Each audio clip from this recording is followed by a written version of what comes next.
Dobre, tak ja sa opäť prihlasujem. Myslím, že máme už aj participantov načítaných. Veľmi sa teším, že teda ste si našli čas. Moje meno je Dano Gašpar z Crowdberry a rád by som predstavil Filipa Kastnára zo spoločnosti Novo Consulting na dnešnom workshope, ktorý sa bude primárne zaoberať jednak podporou výskumno-vývojových projektov, ale takisto špeciálne na možnosti zníženia daňovej povinnosti a financovania inovácií. A my sme spoznali kolegov z Novo Consultingu na raňajkách Slovenskej sporiteľne, ktoré sa vysielali práve pre malé a stredné podniky.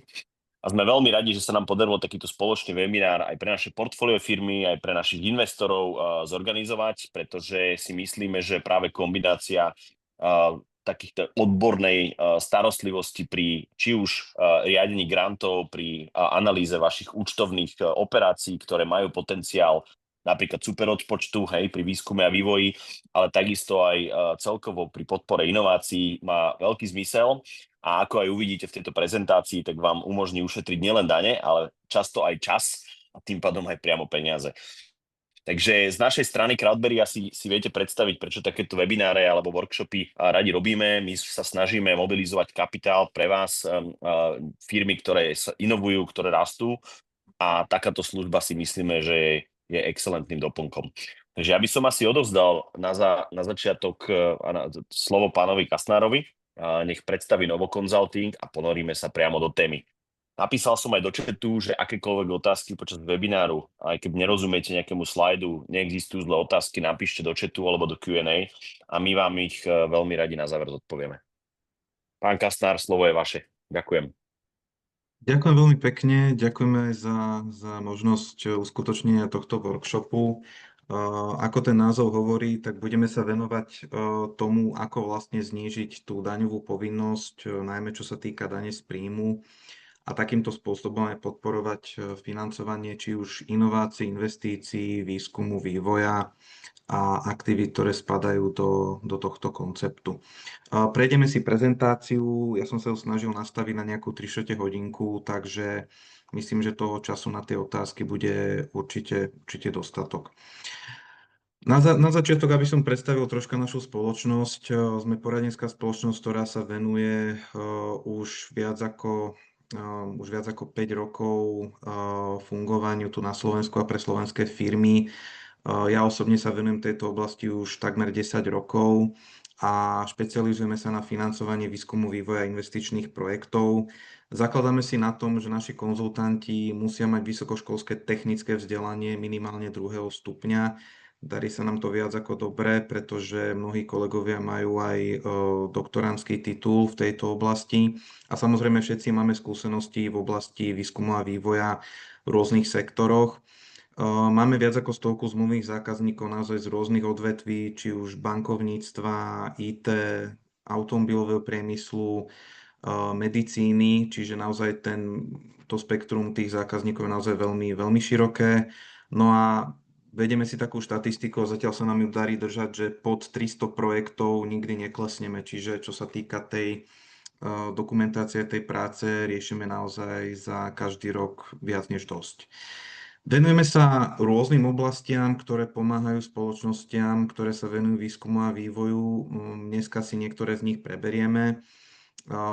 Tým hlavným, ktorý je najčastejšie používaný a využíva v súčasnosti viac ako 500 firiem, aspoň to bola štatistika za posledný rok, tak to je ten super odpočet, respektíve odpočet výdavkov na výskum a vývoj.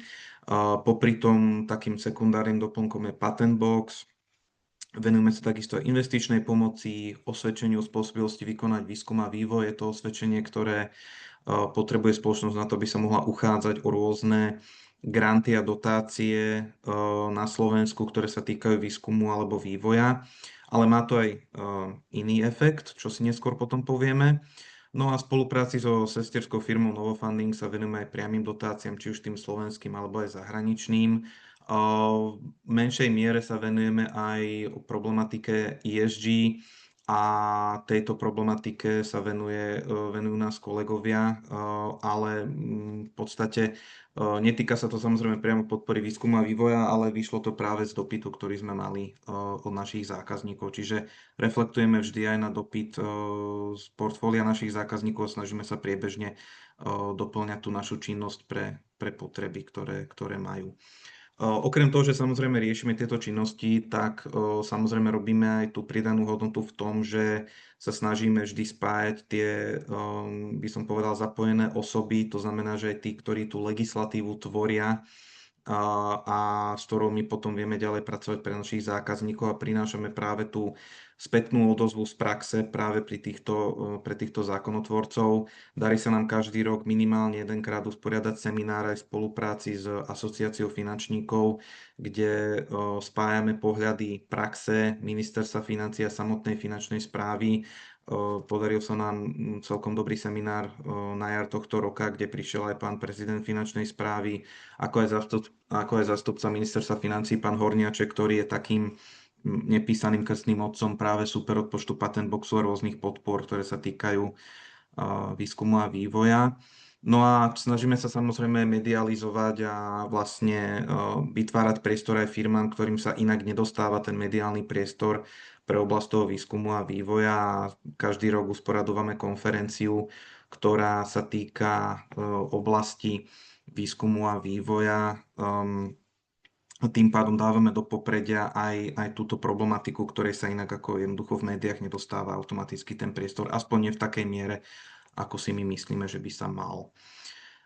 Čiže prejdeme si dnes na workshope práve tieto nástroje, čiže ako som spomínal superodpočet, patent box, prejdeme si aj superodpočet na investície v oblasti Industry 4.0, čiže vlastne tej štvrtej priemyselnej revolúcie, regionálnu investičnú pomoc a ukážeme si také tie praktické príklady, hlavne také kombinácie využívania týchto nástrojov, ako aj nejaké odporúčania a best practice. Otázky, ako som už spomenul, budú potom na záver z praktického pohľadu kvôli tomu, lebo častokrát na veci, ktoré sa chcete pýtať, možno budú zodpovedané na ďalšom alebo tých ďalších slajdoch. Základná myšlienka toho workshopu je v tom, že mnohé z tých nástrojov, ktoré uvidíte, fungujú naozaj na princípe toho, že znižujú daňovú povinnosť. Ukážeme si ale v priebehu aj toho workshopu, že tá myšlienka toho je, že máme veľa nástrojov, znižujú daňovú povinnosť, ale netreba na ňu myslieť až vtedy, keď nás ako keby tlačí tá päta v topánke, to znamená, že až keď mám tú vysokú daňovú povinnosť.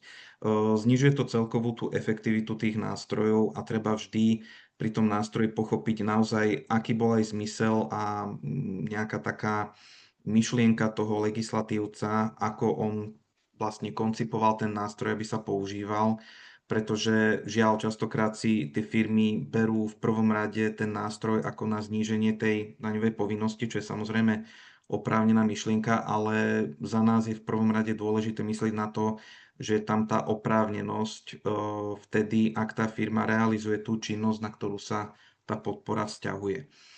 Čiže preto je dôležité vždy rozmýšľať vopred, vedieť o tých nástrojoch a potom porozmýšľať, ako vopred ich použiť práve v praxi pri fungovaní firmy a zároveň aj aktivitách, ktoré tá firma realizuje.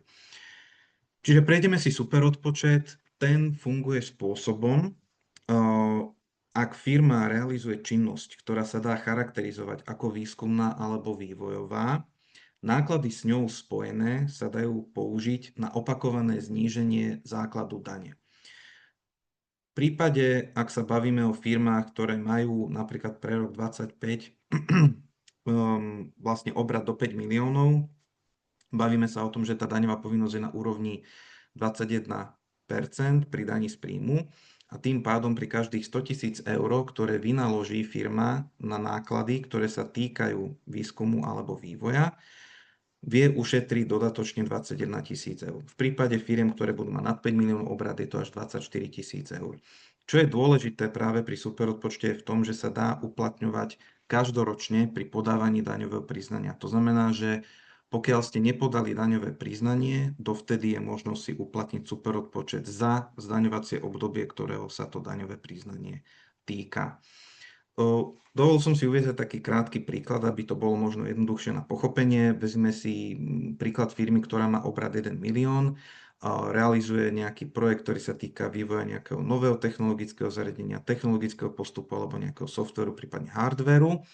Z tých celkových nákladov vôbec, ktoré firma vynaloží na svoju podnikateľskú činnosť, ak napríklad 100 000 eur predstavujú náklady na výskum a vývoj, v súčasnej situácii super odpočet na úrovni 100%, to znamená, že celkovú výšku tých 100 000 eur si môže dodatočne odpočítať od základu dane a tým pádom tá daňová povinnosť sa zníži práve o tých 21, respektíve 24 000 eur.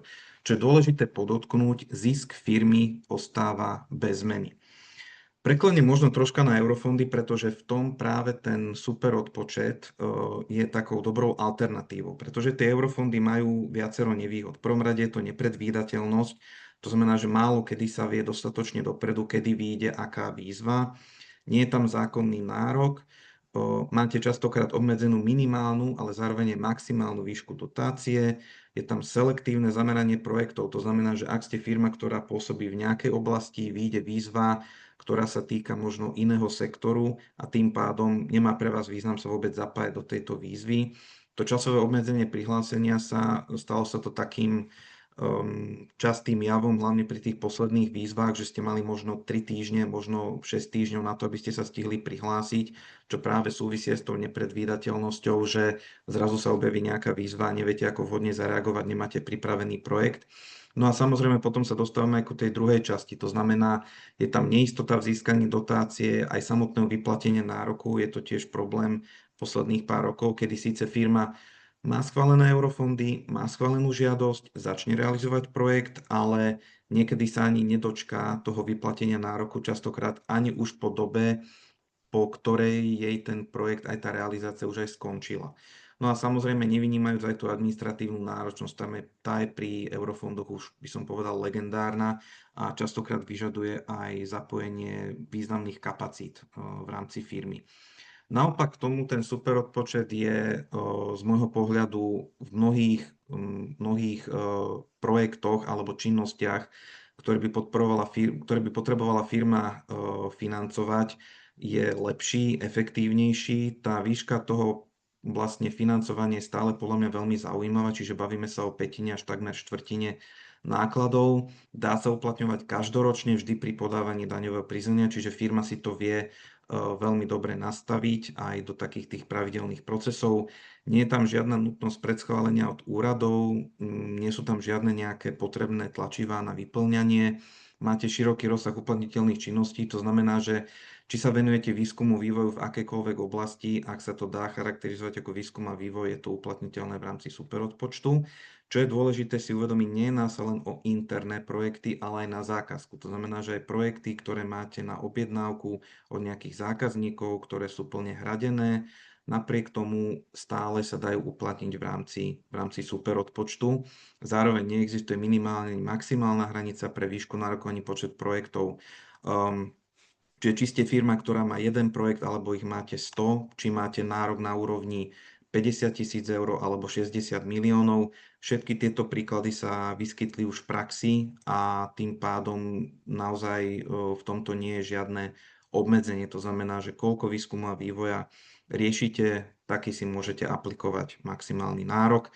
No a čo je dôležité pre zopakovanie, neovplyvňuje to hospodársky výsledok, iba základ dane. Toto je pekný príklad jedného z našich zákazníkov, s ktorým riešime super odpočet už od roku 2019, čiže je to už viac ako 5 rokov. A tam práve nastala taká veľmi zaujímavá situácia, ktorú si ukážeme neskôr, že napriek tomu, že ten zisk bol ešte stále pomerne vysoký, super odpočet vytvoril situáciu, pri ktorej firma sa dostala do nulového základu dane. To znamená, že nemala žiadnu povinnosť pre platenie dane z príjmu. Toto je niečo, čo ten nástroj umožňuje. Do tejto situácie tí, ktorí majú dobrý postreh, si všimnú, že sa dostala aj v roku 2024 pri zisku 1,7 milióna eur, kedy vlastne platila iba daňovú licenciu. To znamená, že táto firma dlhé roky uplatňuje super odpočet a naučila sa ho aj vďaka nám využívať maximálne efektívne. Čiže ako vidíte od toho roku 2019, kedy síce ešte len začínala, a práve až po čase vlastne zistila naozaj, aký je ten maximálny potenciál a začala tomu prispôsobovať aj procesy a zároveň aj viacej investovať a v úvodzovkách riskovať aj s tými zákazníckymi projektami, ktoré boli naozaj náročnejšie na výskum a vývoj. A na opačnej strane sa je to vrátilo práve v tom, že aj pri tých ďalších rokoch, kedy mala ešte vyššie zisky ako predtým, tá daňová povinnosť bola výrazne nižšia práve vďaka superodpočtu. Určite vás zaujíma teda, že ako sa ten superodpočet počíta, a to znamená, že z akých nákladov vlastne môžem vychádzať pri výpočte toho odpočtu. V prvom rade sa jedná o mzdové náklady a odvody pracovníkov podielajúcich sa na tejto činnosti, náklady na materiál, ak vyvíjate nejaký prototyp, bavíme sa o všetkých nákladoch na materiál, ktoré idú do vývoja prototypu. Ak používate nejaké stroje, dajú sa použiť daňové odpisy majetku, cestovné náhrady, výdavky na certifikáciu. Tu pozor, tu sa jedná o certifikáciu samotného produktu, s tým, že tá certifikácia môže prebiehať či už na Slovensku alebo aj v zahraničí. V tomto limitácia nie je. Potom samozrejme služby od Akadémie vied, od slovenských univerzít a niektorých vybraných spoločností, ktorí práve majú to osvedčenie o spôsobilosti vykonávať výskum a vývoj. To znamená, že to, ktoré som práve na začiatku spomínal. No a ešte licencie na výskumno-vývojový software, čo je už taká väčšinou menšia čiastka, i keď nie vždy. Čo je ale dôležité vedieť je, že v niektorých prípadoch je využívanie superodpočtu veľmi limitované. To znamená, v prvom rade, ak máte náklady, ktoré boli úplne alebo čiastočne podporené z verejných financií, či už sa jedná o eurofondy, dotácie z grantov, v súčasnosti mnohé firmy uvažujú nad grantmi alebo takými dotačnými programami, ktoré sa týkajú školenia. Pozor na to, je to veľmi zradné, ak by ste uvažovali práve nad uplatnením superodpočtu. Stačí, ak čo je len 1 cent z danej mzdy pracovníka je dotovaný v rámci hociakého dotačného programu, či už nejaká de minimiska, eurofondy, norské fondy, hocičo, automaticky sa vylučuje celá mzda za daný mesiac tohto daného pracovníka z akejkoľvek podpory, čo sa týka superodpočtu. Žiaľ, takto je napísaný zákon, je to podporené aj metodikou, boli na to už aj kontroly, boli už aj na to určité následky, ktoré sa týkali rôznych pokút a doplatenia daní, čiže v tomto je tento zákon jednoznačný a proste nepustí. Druhá vec, ktorá je možno ešte limitujúcejšia, obzvlášť pre IT sektor, všeobecne náklady na služby, to znamená, že ak sa nebavíme o službách, ktoré sa týkajú univerzít, akadémie vied alebo špecificky firiem, ktoré disponujú takýmto osvedčením, tak takéto náklady sa uplatniť nedajú. Legislatíve s tým chcel výrazne ako keby podporovať tú zamestnanosť. Tie výnimky sa týkajú, ako som spomínal, tých univerzít, akadémie a prípadne tých firiem s tým osvedčením. No a samozrejme treba vždy brať do úvahy to, že napriek tomu, že je kvantum pracovníkov, ktorí sa venujú tomuto výskumu a vývoju, vždy sa bavíme o priamom podieli na výskume a vývoji, čiže rôzni účtovníci, asistenti, administratívni pracovníci. V tomto je veľmi kritická úloha projektového manažera. Nie je projektový manažer ako projektový manažer. Niektorí viac zasahujú do rozhodovania, prípadne smerovania toho projektu, niektorí takmer vôbec. To znamená, že nemajú až taký ten technický background a naozaj v tomto prípade neprinášajú tú pridanú hodnotu dostatočnú na to, aby sa kvalifikovali ako oprávnený výdavok pre superodpočet. Čiže to máme vlastne jednu stránku, aké náklady si uplatniť môžeme. Tá náročnejšia je častokrát tom, že aké projekty vlastne do toho spadajú.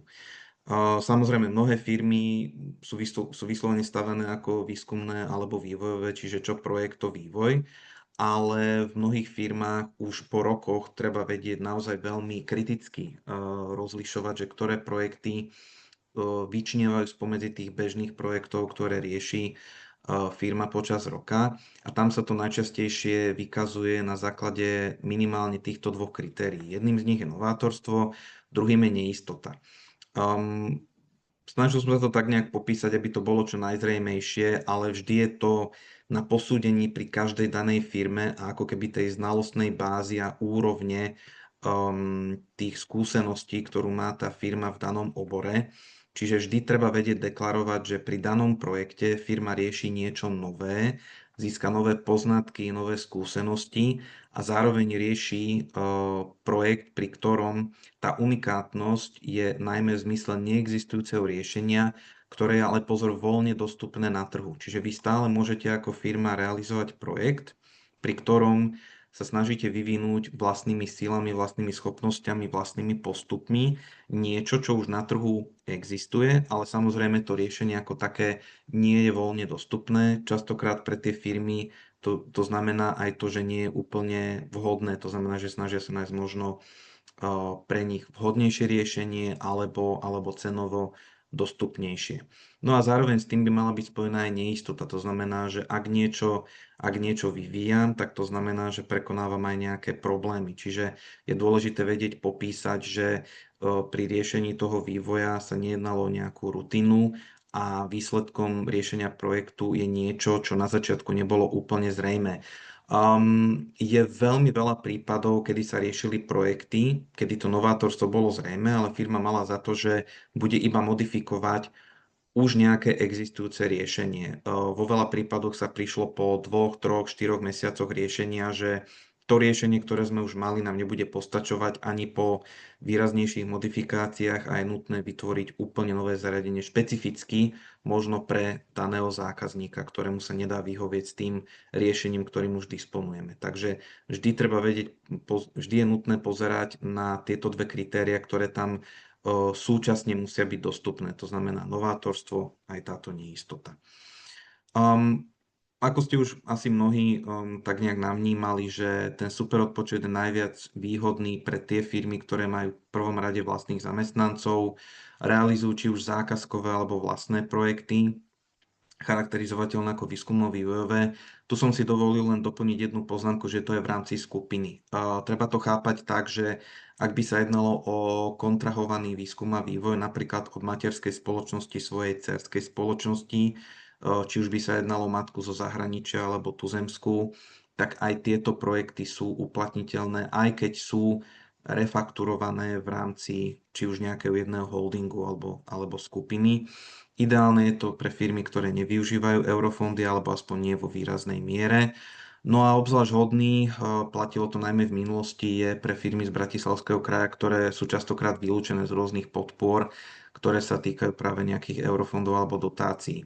Tu sa ešte dostávame k jednej dôležitej téme, ktorá sa týka práve toho, že je to vhodné pre firmy, ktoré možno majú ten základ dane kladný alebo výrazne vysoký v danom roku, alebo majú aspoň silný predpoklad, že tomu bude v nasledujúcich 5 rokoch. Pretože superodpočet má jednu veľmi dôležitú a dobrú vlastnosť, na ktorú mnohé firmy častokrát zabúdajú. Má možnosť tzv. Prenosu. To znamená, na tomto príklade, ak si zoberieme situáciu, že by ste napríklad napočítali nárok na superodpočet vo výške 300 000 eur, vy máte podľa legislatívy nárok ho vyčerpať do 5 rokov od vykázania nároku. Čiže ak by ste sa napríklad ako firma dostali do straty alebo by ste mali základanie veľmi nízky, nastanú dve možnosti. Buď si ten nárok celý presuniete do ďalšieho zdaňovacieho obdobia a toto teda tým pádom môžete urobiť až 5 krát, alebo ak aj máte ten základ dane nižší, na to, aby ste si mohli tú zvyšnú čiastku presunúť, tak musíte ten superodpočet uplatniť do výšky základu dane, inak povedané ísť do nuly a tú nespotrebovanú výšku si presuniete do ďalšieho zdaňovacieho obdobia. Čiže ak by ste boli v strate, automaticky sa presúva ten celý nárok do ďalšieho zdaňovacieho obdobia. Samozrejme, treba si ho vykázať v daňovom priznaní. Alebo ak tam máte nižší základ dane, ako je vypočítaný nárok na superodpočet, a ak si chcete prenášať tú výšku toho superodpočtu, treba si ten základ dane ponížiť do nuly a nespotrebovanú výšku si tým pádom presuniete do ďalšieho obdobia. Vyplýva z toho viacero konzekvencií, s ktorými sa stále stretávame v praxi, napriek tomu, že ten zákon funguje už od roku 2015 a táto možnosť tam je už od začiatku.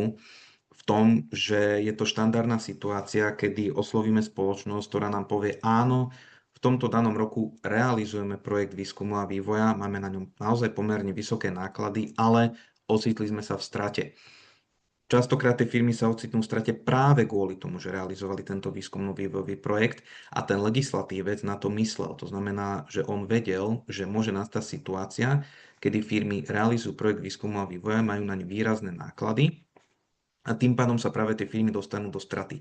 Aby tie firmy neprišli o ten nárok superodpočtu, tak práve zavedol tú možnosť toho prenosu. Žiaľ, mnohé firmy na to nemyslia a potom nastáva tá situácia, ktorá je popísaná ako keby druhý rok, kedy už práve ten výskumno-vývojový projekt skončil, tie náklady sú často malé, až takmer žiadne, predajú sa tie výsledky výskumu a vývoja, samozrejme firma sa dostane do výrazne vyššieho zisku a napriek tomu, že ak by jej umorila stratu, tak ten základ dane je výrazne vysoký, ale žiaľ, je veľmi ťažké už s tým niečo spraviť, pretože ten nárok na superodpočet treba vykázať v tej dobe, kedy tie náklady na výskumno-vývoj projekt vznikli. Čiže vraciam sa ku tej myšlienke, ktorá bola na začiatku vždy rozmýšľať dopredu, pozerať sa na to fakticky, kedy realizujem výskum a vývoj a ak viem, že za rok, za dva tie výsledky predám, vypočítať si ten nárok, kumulovať si ho, prenášať si ho a kľudne môžete urobiť to, že v treťom roku, keď to predáte,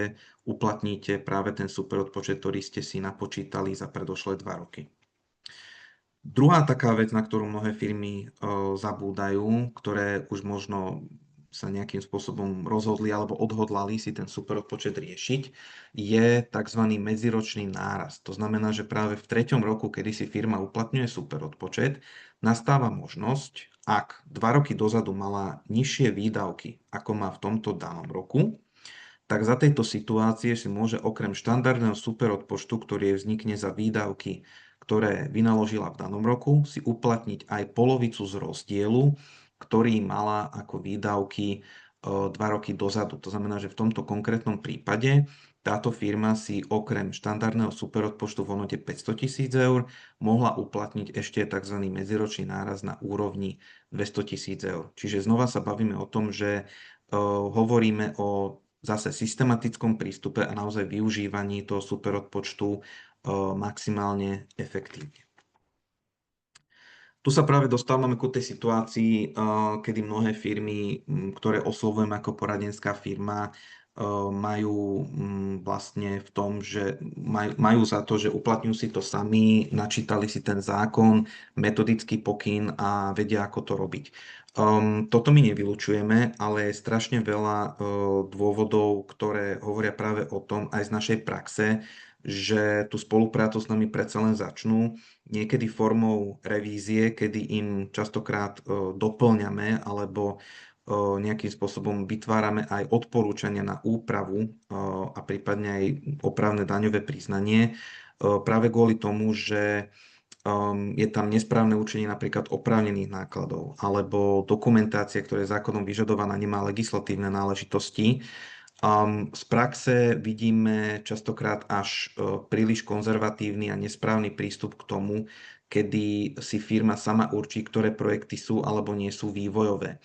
V mnohých situáciách firmy sú až príliš odvážne, to znamená, že považujú za výskum a vývoj častokrát žiaľ účelovo všetko, aj to, čo výskum a vývoj nie je, alebo idú až príliš konzervatívne. To znamená, že nepovedal by som zle, ak by som povedal, že za rok sa stretneme minimálne s 1 alebo 2 firmami, ktoré prehlásia, že nerobia výskum a vývoj, a pričom ak v podstate sa nehambia za to, čo robia a keď nás aj k tomu pustia, my sa na to pozrieme, vysvetlíme im, čo sa považuje za výskum a vývoj, tak častokrát výrazne prekračujú aj tie minimálne kritéria. Čiže buď sú tam naozaj že extrémy, že sa uplatní naozaj všetko, alebo si tie firmy uplatnia toho veľmi málo.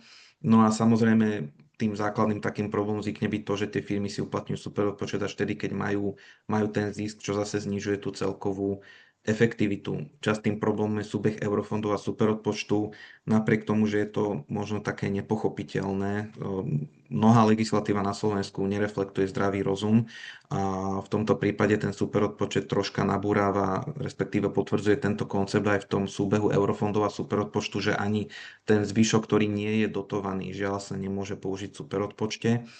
No a čo je dôležité, je aj to, že napriek tomu, že ten zákon nevyžaduje až takú rozsiahlu dokumentáciu, tá podporná dokumentácia je stále potrebná, pretože ten superodpočet sa viaže na daňové priznanie, ktoré vám môže skontrolovať príslušný úrad 5 rokov späť. Vy si už po 5 rokoch nemusíte úplne pamätať, prečo v tej danej dobe ten projekt bol označený ako výskumný alebo vývojový a chcete preukázať potom tomu človeku z úradu, ktorý príde na kontrolu, prečo ten projekt spĺňal vtedy tie dané kritériá, tak je veľmi ťažké to spisovať 5 rokov dozadu, ak tú dokumentáciu nemáte. Nehovoríme o niekedy nadmernej administratívnej záťaži zamestnancov, ktorým je pridelený tento task, ktorý sa má riešiť ako čo sa týka superodpočtu a tým pádom tí zamestnanci sú častokrát preťažení a riešia ten superodpočet veľmi, veľmi zľahka, veľmi rýchlo, veľmi stručne a potom žiaľ tá dokumentácia z nášho pohľadu je veľmi nedostatočná. No a dostávame sa aj k tomu, že je zle vyplnená príloha daňového priznania, čo vlastne môžem rovno preskočiť k tomu, že mnohé firmy zabúdajú na to, že tieto údaje sú verejne dostupné. Samozrejme, tie informácie o tom, aké tie údaje sú dostupné, si vie firma limitovať aj určiť sama. To znamená, že vo vyplnení tej prílohy daňového priznania sú všetky tieto kolónky, ktoré sú aj tuto uvedené a jednou z nich je aj cieľ projektu. To znamená, že firma musí nejakým spôsobom uviesť, čo vlastne realizovala. Avšak má tu možnosť tej limitácie, že nemusí tam jednak jednej uvádzať úplne všetko, čo uviedla aj v iných dokumentáciách, keďže je automaticky logické, že si musí chrániť určité know-how alebo prípadne zákazník má určité obmedzenia v tom, aby mohla tá daná firma verejne prezentovať, že robí pre toho daného zákazníka alebo robí taký daný projekt. Niektoré firmy to troška preháňajú aj v tej úprimnosti. Mnohé tie ciele projektov sú veľmi, by som povedal, kreatívne, žiaľ, niekedy je za nimi účelovosť. Tuto si myslím, že to bola až taká prílišná úprimnosť v tom, že firma mala za to, že vyvíjala nejaké krasokorčuliarske šaty, čo za mňa je ešte ako relatívne OK. To, že tam ona uviedla, že ten vplyv oblečenia môže byť na psychiku krasokorčuliara v ponímaní toho, že ten, kto oblečenie šije, akú má náladu, prácu pod tlakom času, nedostatočný plát, únava, že to môže mať nejaký vplyv na prevedenie športového výkonu. Za mňa asi zatiaľ najkreatívnejší cieľ, aký som videl popísaný. Určite je to dobré na pobavenie, ale za mňa v praxi by stačilo úplne to vyznačené tou čiernou farbou. Čiže netreba byť až úplne detailný, ide to niekedy na úkor tej veci a samozrejme netreba zabúdať aj na to, čo poviem len tak pomimo, že tieto ciele, ktoré sú uvedené práve tu v prezentácii, si častokrát čítajú aj ľudia z finančnej správy.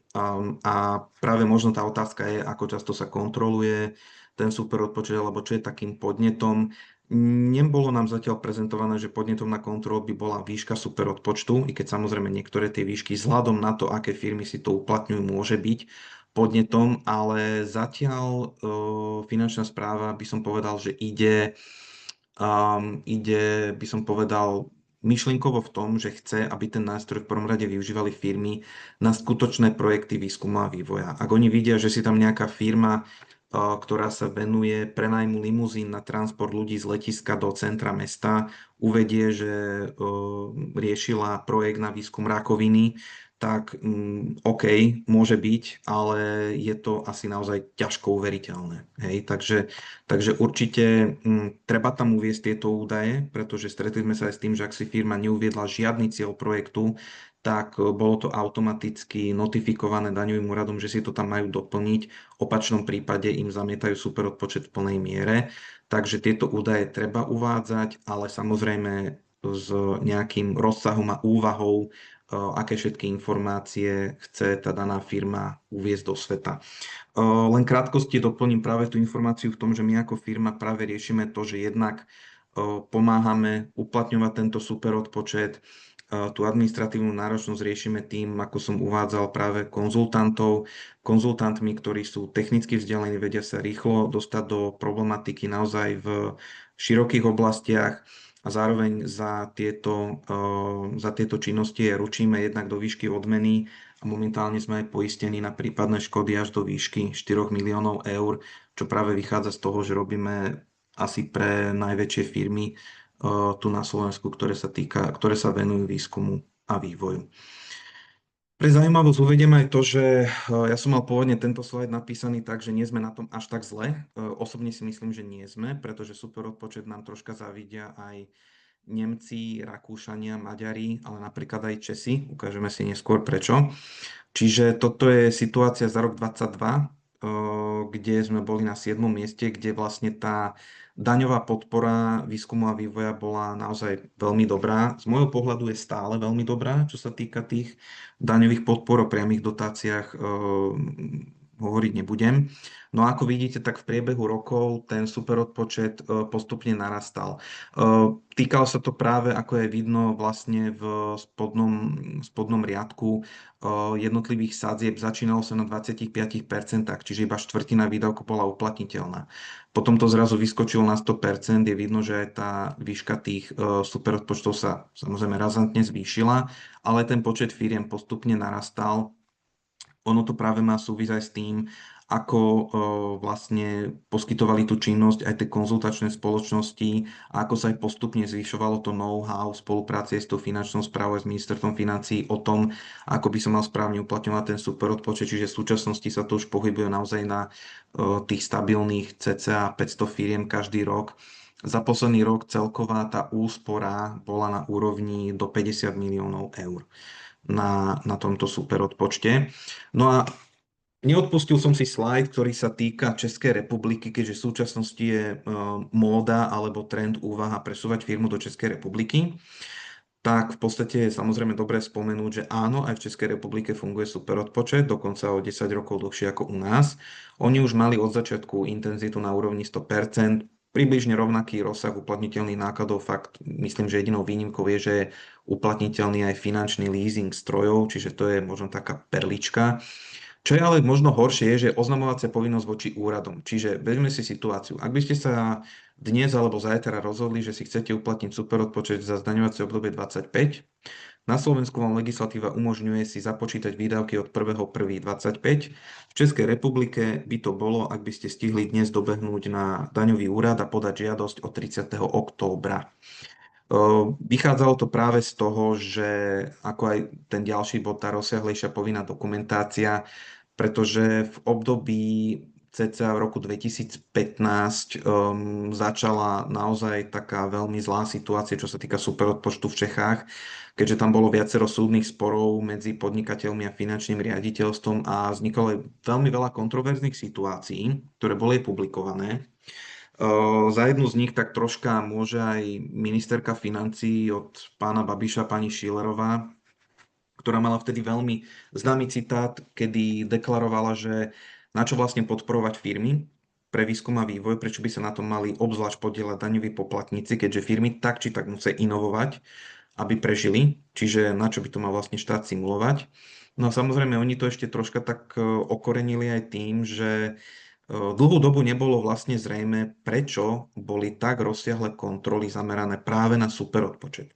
Až zhodou náhod vlastne Hospodárske noviny na základe zákona o slobodných prístupov informáciám získali dokumenty, ktoré práve potvrdili to, že obdobne ako sa u nás možno traduje, že niekto má nejaké tabulkové odmeny podľa toho, neviem, koľko pokút vyberie alebo niečo také. V Českej republike to daňový úrad priamo priznal, že boli tabulkové odmeny na základe toho, koľko superodpočtu práve domerajú a vlastne doplatia tie dané firmy. Čiže tá situácia tam bola v týchto daných rokoch naozaj veľmi nepriateľská zo strany finančných úradov voči podnikateľom, nielen v oblasti superodpočtu, ale aj v iných. A mnohým firmám zostala taká tá trpká pachuť doteraz.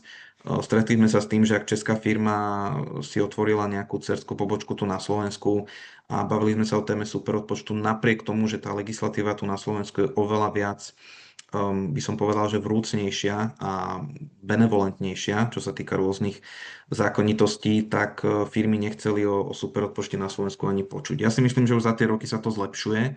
Aj české firmy už sa odvážili uplatniť si superodpočet na Slovensku, lebo zistili, že nie je to až také kritické ako v Českej republike.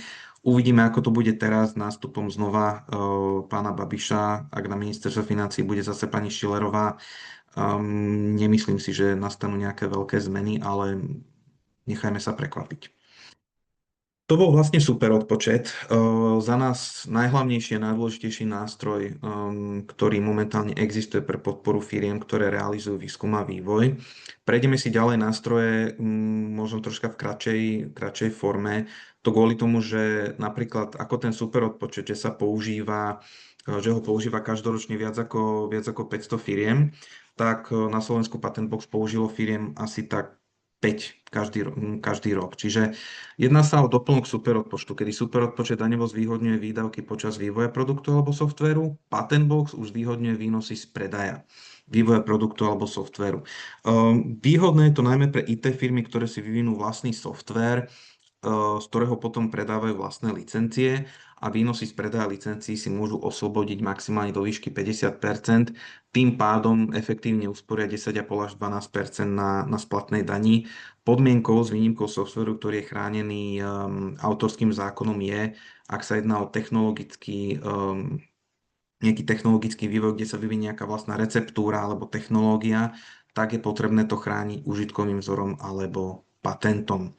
S tým, že oplatí sa to vtedy, ak práve pracovali na ňom v prevažnej miere vlastne zamestnanci na vývoji tohto softvéru alebo produktu a výška výnosov z predaja licencií alebo produktov, pri ktorých výrobe bol použitý vlastne tento patent alebo užitkový vzor, prevýši vstupné náklady a zároveň je kladný základ dane. Patent Box nemá tú výhodu, že by sa mohol prenášať pomedzi roky. Napriek tomu my ho odporúčame používať hlavne pri predaji vlastne softvéru. Pri tých technológiách a výrobkoch je to troška náročnejšie. Bolo by to na ďalších 20 minút, ale každopádne, ak riešite takýto nejaký vývoj vlastného softvéru, ktorý potom plánujete predávať formou licencií, alebo vyvíjate nejakú technológiu, ktorú by ste chceli predávať formou licencií, je samozrejme vhodné uvažovať aj nad tzv. Patent Boxom. V zahraničí má tento nástroj, ak by ste chceli pozerať, či existuje také niečo v zahraničí, tam sa zvykne nazývať ako IP Box, čiže Intellectual Property Box. U nás sa to nazýva familiárne Patent Box. Ďalším takým nástrojom, ktorý tiež využíva iba pár firiem ročne, napriek tomu je podľa mňa dobré, aby o ňom firmy vedeli, je tzv. Superodpočet výdavkov na investície v oblasti Industry 4.0. Týka sa to firiem, ktoré by chceli investovať výrazne, čo sa týka majetku, do výrobného systému alebo logistického systému, ktorý sa dá charakterizovať ako Industry 4.0, čiže by sa jednalo o digitalizáciu týchto procesov, či už výroby alebo logistiky. No a v závislosti od výšky investície môže firma ušetriť od 3 do cca 12-13% z celkovej výšky investície. Samozrejme, tie percentá sú relatívne nízke, ale tie investície, ktoré sú potrebné pre uplatnenie v rámci tohto superodpočtu, musia byť viac ako 1 milión eur v priebehu období od 22. až do 27. S tým, že musí to byť viac ako 7-násobok priemernej výšky investícií do majetku, ktoré sa realizovalo v roku 19 až 21. S tým, že aj to percento zvýhodnenia je zaujímavé práve až pri výrazne vyšších investíciách, čiže sa bavíme o investíciách od 20, respektíve až od 50 miliónov eur.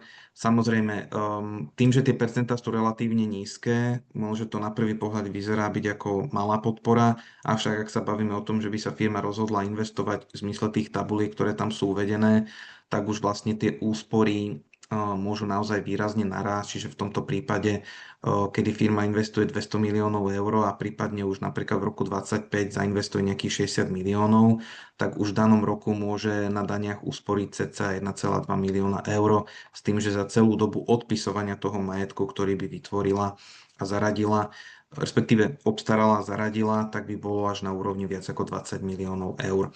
Nevýhodou je samozrejme to, že nie je to určené pre nové spoločnosti, lebo oni musia deklarovať vlastne, že koľko investovali v rokoch 19 až 21, čiže bavíme sa o firmách, ktoré vznikli najneskôr v roku 2019. Tie investície sa musia zaradiť do roku 27, vrátane. Znova nie je možné prenášať ten nárok a je tam troška aj riziko v tom, že ak tá spoločnosť nedosiahne plánovanú výšku investície, musí dodaniť uplatnený nárok za všetky obdobia spätne. No a posledným takým nástrojom, ktorý si tiež ešte v rýchlosti prejdeme, je investičná pomoc, inak nazývaná aj regionálna investičná pomoc. Asi ste zachytili, že teraz takú poslednú významnú dostala práve baterkáreň tuto v Šuranoch. No a prehľadom tá výška podpory sa pohybuje na úrovni od 40 do 75 v závislosti od toho, kde sa ide realizovať investícia, čiže nie je dôležité, kde sídli firma, ale dôležité, kde sa ide realizovať investícia, v závislosti od toho, či sa jedná o malý, stredný, veľký podnik a zároveň o kategórie projektu. Paralela s eurofondami je v tom, že ani na regionálnu investičnú pomoc nie je právny nárok, schvaluje to vždy vláda. S tým, že oblasti podpory sú priemyselná výroba, technologické centrum, čiže prevádzka, kde by sa vykonávalo vývoj alebo inovácie, prípadne ich kombinácia, alebo centrum podnikových služieb, inak nazývané aj shared service. Tie formy investičnej pomoci, čiže akou formou môžete dostať tú investičnú pomoc. Môžete ju dostať či už vo forme dotácie na hmotný, nehmotný majetok, prípadne príspevok na vytvorené nové pracovné miesta. Zdôraznil som len to, že tieto sú vyplácané ex post. Mali sme prípad spoločnosti, ktorá si žiadala o investičnú pomoc práve vo forme príspevku na vytvorené nové pracovné miesta. Tie mzdy boli preplatené až po 2 rokoch, čiže je to troška nabúranie cash flowu, čiže firma by to mala mať len ako doplnok a nemala by sa na to úplne spoliehať, alebo si to nastaviť v rámci cash flowu tak, že tie peniaze bude očakávať až neskoršie. Najefektívnejšie je úľava na daní z príjmu, pretože tu si firma vie relatívne dobre aplikovať aj sama. Ide len o to, že po akú mieru investuje v danom roku, tak v takej miere si môže už uplatniť časť tej schválenej investičnej pomoci vo forme úľavy na daní z príjmu. S tým, že to zameranie tej počiatočnej investície zriaďuje sa nová prevádzka alebo sa rozširuje existujúca, či už vo forme navýšenia kapacity produkcie alebo zásadnej zmeny výrobného procesu. Tá intenzita a výška formy investičnej pomoci. Treba to chápať tak, že ak mám napríklad malú firmu zo západného Slovenska, tak mám maximálnu intenzitu vo výške 60%. Tým pádom ale môžem z tých fóriem investičnej pomoci naskladať maximálne 60%, čiže ak sa bavíme o napríklad prioritnej oblasti, viete si nájsť, prípadne aj na konci tejto prezentácie sú backup slidy, kde je vysvetlené, čo je vlastne prioritná oblasť. A tak si viete naskladať tú investičnú pomoc tak, že zoberiete napríklad 40% vo forme úľavy na daní z príjmov a zvyšných 20% práve doplníte z dotácie na obstaraný majetok s tým, že tá celková suma sa nikdy nesmie prekročiť a tá maximálna výška je vždy len 75%. S tým, že toto je veľmi dôležitá mapa, ktorá hovorí o tom, kde je najviac podporená investičná pomoc. Bavíme sa o tzv. Okresoch NRO, čiže najmenej rozvinutý okres. Je vidno tú červenú, vlastne tie červené okresy, s tým, že do týchto okresov spadá aj po dobu do konca roka 2026 aj okresy Prievidza a Partizánske. Týka sa to práve toho dlhodobého schválenia tzv. Transformácie uholného regiónu. To, prečo je ten región alebo aj tie najmenej rozvinuté okresy najviac podporené, je vidno práve z priemyselnej výroby, kedy vidíte, že v podstate pre neprioritnú oblasť tá dotácia pre tú zónu A, ktorá sa týka väčšiny okresov na západnom Slovensku, ani nie je možná. A pre úľavu na daní z príjmu, ak ste malý stredný podnik, musí byť investícia aspoň 3 milióny eur. Keď sa ale pozriete na najmenej rozvinutý okres, tam vám stačí investícia v hodnote 100 000 eur, čiže týmto štát jednoznačne dáva najavo, ktoré okresy a kde chce podporovať tie investície. Teda teoreticky by mal, prax vždy ukazuje inak, ale každopádne toto sú tie tabulkové hodnoty. No a keď už sa bavíme o prioritnej oblasti, áno, môže tam byť dotácia aj pre západné Slovensko, ale musí sa jednať investíciu na 40 miliónov eur. Čiže ono vlastne tabulkovo napríklad aj ten Gotion, ktorý robí tu baterkáren, tieto podmienky splnil a dostal tú dotáciu výrazne vysokú, jednak aj vo forme dotácie, aj úľavy na daní z príjmu. Tie oprávnené náklady, z ktorých sa vlastne ráta tá investícia, sú investičné náklady vo forme dlhodobého hmotného, nehmotného majetku, mzdové náklady alebo ich kombinácia, čiže z tohoto sa vlastne ráta tá celková výška investície. Čo je dôležité, čo som si dovolil takto vyznačiť, je, že práce na investičnom zameraní nesmú byť zahájené pred podaním žiadosti. Čiže znova, plan ahead, treba nad tým rozmýšľať dopredu, vedieť o tejto možnosti. Ak ste v situácii, že len kúpite pozemok a urobíte si nejaké štúdie uskutočniteľnosti, získate povolenia, ste ešte safe, jakmile by ste boli v situácii, že už ste si objednali stavebné práce alebo ste si objednali nejaké stroje a tak, je vlastne porušená tá požiadavka toho neriešenia prác pred podaním žiadosti. Tie praktické poznatky vychádzajú z toho, že napriek tomu, že si môžete žiadať nejakú vyššiu čiastku, častokrát je schválená nižšia čiastka, preferujú sa technologické centrá a najčastejšie schváľovaná je úľava na daní z príjmu, keďže jednak je tam najvyššia šanca schválenia a najľahšie sa uplatňuje. Od podania žiadosti po zaslanie ponuky štandardne to trvá približne 6 mesiacov. Tie riziká spočívajú v tom, že môže byť nevhodne zvolená forma pomoci. Nebolo by prvýkrát, čo firma vracala investičnú pomoc kvôli tomu, že vedela, že nesplní tieto ukazovatele po nejakom mesiaci, dvoch. Prípadne musela byť vrátená investičná pomoc, pretože si firma neviedla dostatočné výkazy v zmysle požiadavek legislatívy, alebo to proste nevhodne aplikuje. To znamená, že snaží sa investičnou pomocou nahradiť superodpočet alebo eurofondy. Treba na to dávať pozor, pretože tieto investičné pomoci sú pod drobnohľadom médií a častokrát to môže narobiť aj rôzne reputačné škody a rizika pre spoločnosť. Štatistika len veľmi krátko, cca 2,5 miliardy, daňová úľava takmer, respektíve o niečo viac ako 1 miliarda. A najvyššia hodnota je stále Volvo, to znamená 267 miliónov, ale boli prípady aj nižších podpor, to znamená, že aj napríklad na úrovni 76 000 eur. Je to verejne dostupné na stránkach ministerstva hospodárstva. Na záver už len praktické príklady, ako som spomínal, ideálne superodpočet na výskum a vývoj spojiť s Patentboxom, a to najmä v prípade vývoja vlastného softvéru, ak plánujete predávať jeho licencie, prípadne superodpočet a regionálna investičná pomoc, ak by ste napríklad riešili technologické centrum, kde technologické centrum samotné ako budovy, pozemky a teď budete mať dotované z investičnej pomoci a už samotné projekty, ktoré by ste tam realizovali, môžete uplatňovať vo forme superodpočtu. Má to význam v tom, že napríklad zákon dovoluje súbeh uplatňovania aj investičnej pomoci vo forme úľavy na daní z príjmu a aj superodpočtu. S tým, že poslednou takou vhodnou kombináciou ešte v teórii, v praxi som ju ešte nevidel, je práve výskum a vývoj, čo sa týka superodpočtu a potom investícia do digitalizácie, či už výroby alebo logistiky, s tým, že ako ste videli aj na tej mapke, Bratislavský kraj je vylúčený z investičnej pomoci, čiže je to alternatíva, ale ako ste videli aj pri tom superodpočte na Industry 4.0, tie podmienky na tú investíciu sú relatívne vysoké, i keď v podstate od tej zóny A s tou dotáciou na úrovni minimálne 20 miliónov eur, čo sa týka malých stredných podnikov, to nie je až tak vzdialené. Čiže už len úplným záverom, naozaj správame sa systematicky, ak vieme už o týchto nástrojoch a pozrieme sa minimálne na horizont aspoň 2 rokov, za mňa ideálne 3. Neexistuje univerzálny nástroj pre každú firmu, investíciu a projekt. Naozaj je vhodné si to nechať posúdiť s rôznymi investičnými alebo inými zámermi, s poradenskou spoločnosťou. Treba vždy posudzovať benefity, ale treba brať do úvahy aj tie riziká a zároveň tvorme si dokumentáciu. Vždy aj nad rámec zákona pre našu vlastnú potrebu, aby sme mali istotu v tom, že ten daný nárok si budeme vedieť aj do budúcna uplatniť.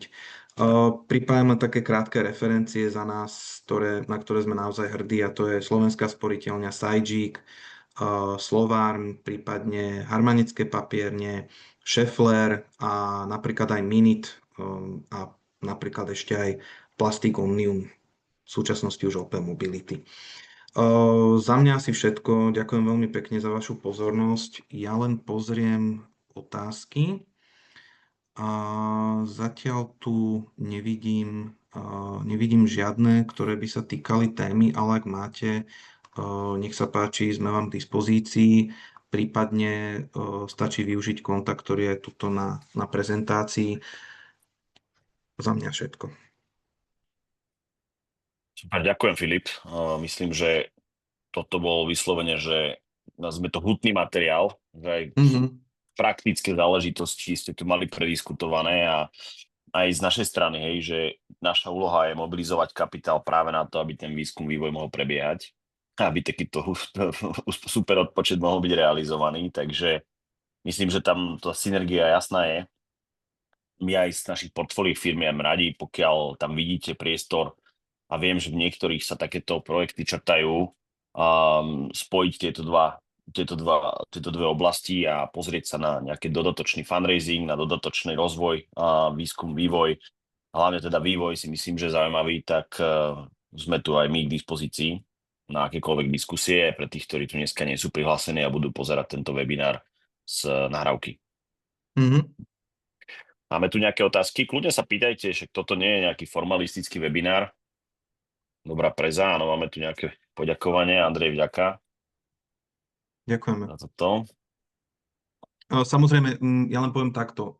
Tie praktické skúsenosti, ktoré tam sú a to spektrum tých projektov a situácií, ktoré môže nastať v rámci firiem, je naozaj široké. Riešili sme super odpočet aj pre firmy, ktoré sa venujú projektom v rámci ESA, čiže European Space Agency. Mhm. Ako ste videli, to spektrum tých projektov rieši sa výskum vývoja aj v bankovníctve, v papierenskom priemysle, v medicíne. Ako ste videli, mali sme tam referenciu aj Multiplex, čiže pána Čekana. Naozaj to portfólio je veľmi široké, samozrejme netreba to úplne ustreliť. Z praxe, ako som ukazoval, boli tam aj firmy, ktoré naozaj išli troška účelovo, žiaľ, možno aj niektoré právnické kancelárie. Jasné, môže byť teoreticky, že riešia nejaký výskum a vývoj, ale bol by som v tomto maximálne obozretný. Takže Mm. za nás určite, ak si nie ste istí, chcete si to krátko skonzultovať, určite sme vám v dispozícii, radi vám pomôžeme. Robíme aj my všetko preto, aby sme ten výskum a vývoj na Slovensku podporovali a aby nám tie firmy neutekali do zahraničia. Super, toto je myslím, že krásna bodka, Filip, na záver. Jasné. A za nás rovnako. Ďakujeme. Neviem, či tu ešte nejaká otázka, pozrieme ešte Q&A, ale myslím, že na teraz Mám zapnuté? nemáme. Asi nie. Asi nie. Ak by ste Dobre, chceli, môžete v kľude aj hovoriť. Ja som vám ako keby umožnil, že môžete povedať aj svoju otázku, ak by bola náhodou dlhšia. Takže je to na vás. a nemôžete písať, No. alebo sa vám nechce prípadne. 3 Nie, hodiny nemáme. po obede. Hej. Pred sviatkom všech svätých. Hej. Áno, áno, áno. Dobre, Hej, hej. ďakujem moc krát ešte raz, rozlúčime sa a kontakty máte aj na nás a tuto sú aj zobrazené na kolegov z Novokonzultingu a budeme teda radi, keď sa ozvete. Cieľom je skutočne zvýšiť hodnotu nielen teda vašej firmy, ale takisto aj pre jej investorov. Hej. Neodpustím si to. Všetko dobré. Ďakujem, Filip. Výborne. Pekný víkend všetkým Majte sa prajem pekne. a Dovidenia. pozdravujem.